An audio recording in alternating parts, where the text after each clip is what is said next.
Hello guys, তো এই যে আমাদের আজকে বাড়ি যাওয়ার কথা ছিল, কিন্তু অভি আমাদেরকে যেতে দিল না।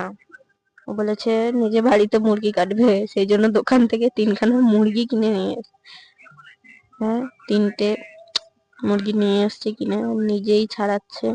দেখা যাক এবারে যায়। দড়ি দিয়ে প্রথমে পাটা বেঁধে নিল, কি কীর্তি করছে দেখা যাক। বাবা, মুরগিটা ওরে বাবা রে, কি দাপড়াচ্ছে, কি করে যে কাটলো কে জানে। বাপরে বাপ, আমার তো দেখেই ভয় লাগছে, আমি চোখ মাথা ঘুরিয়ে নিয়েছিলাম। ও আবার আমাকে বলছিল ধরতে, আমি কি করে ধরতাম, আমার ভয়ে হাত কাঁপছিল।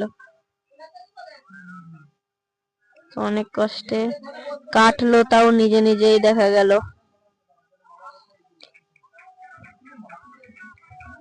তো ফাইনালি একটা কাটা হলো, ও গলাটা কাটতে পেরেছে, এটাই অনেক। তো এবারে কি করে ওই মুরগিটাকে নিয়ে দেখা যাক। মাতব্বরি করে তো করলো, কেটে নিয়ে আসলো না, আবার মাথাটা হাতে করে দেখাচ্ছে আবার ভালো করে। তো চামড়া শুদ্ধ রাখবে বলে দোকান দিয়ে ছাড়াইনি, দেখা যাক কত ভালো করে ও চামড়া দিয়ে মাংসগুলো রাঁধতে পারে। মাংসগুলো ছাড়িয়ে দিই, একটা করতেই ওর অবস্থা খারাপ মনে হচ্ছে। বাচ্চা ছেলে এটা করছে, এটাই অনেক, আমার দ্বারা তো এটা হবে না। কি করে যে ও কি করছে ওই জানে। এই যে গরম জল করে দিল পিসি, এবার এটাকে চুবাবে। দেখা যাক চুবি চুবিও তারপর কি করে।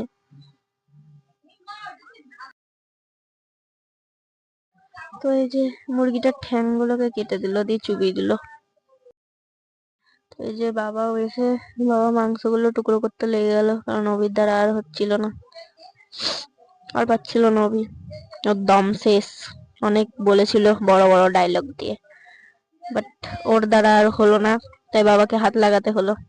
আমি হাত লাগিয়েছিলাম অবশ্য মাঝে, কিন্তু আমি ভিডিও করব না হাত লাগাবো, সেই জন্য আর ভিডিও করা হয়নি। তো ফাইনালি অনেক কষ্ট করে এই যে মা রান্না বান্না করলো, টেস্টি টেস্টি হয়েছিল, অনেক টেস্টি হয়েছিল মাংসটা অবশ্য।